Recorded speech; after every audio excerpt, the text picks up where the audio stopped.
Are you feeling extra stressed lately? Are you watching too much baseball? Well, there might be something in the air. A poll from the American Psychiatric Association found 2/3 of adults surveyed are feeling anxious about the state of the world.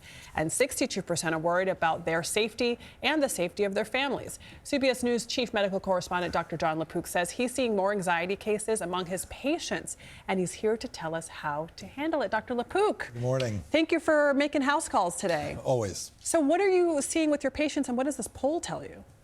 Well, the poll is consistent with what we're seeing. People are anxious about everything, about jobs, health, technology, AI, and I've been seeing that in my practice.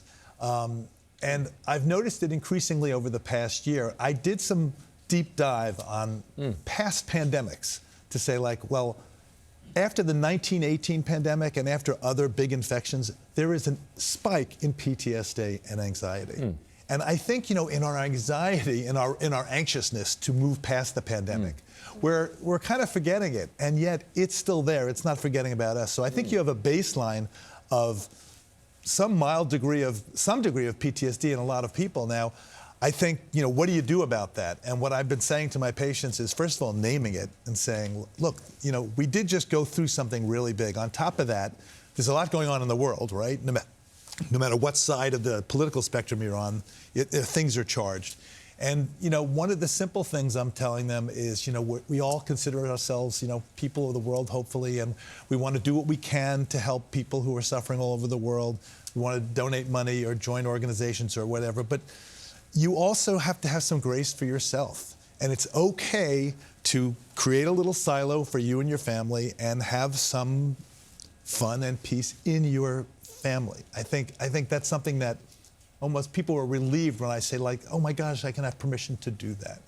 How about tone of voice? You did some work on this as well. Yeah, so I did a piece for Sunday Morning, it was straight to camera, about the importance of tone of voice. These days, we all know it, right? Tensions are high, and people often start conversations coiled and ready to strike. And what do we really need to do is we have to be uncoiled and ready to listen.